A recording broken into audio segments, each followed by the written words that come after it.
construction materials. This is our second one, not to count all of the LCMs that'll happen in between. Depending on the tides and the conditions, right now it's taken about 6 hours so far.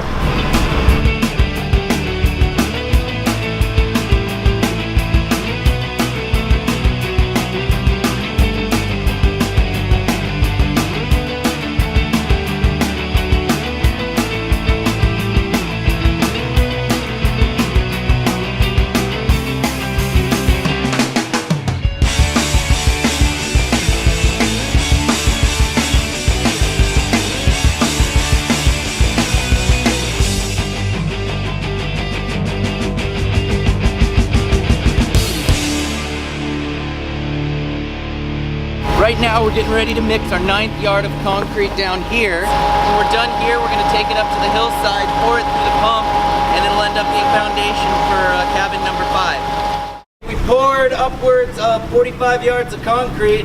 That was the final slab and footing for cabins 5 and 6.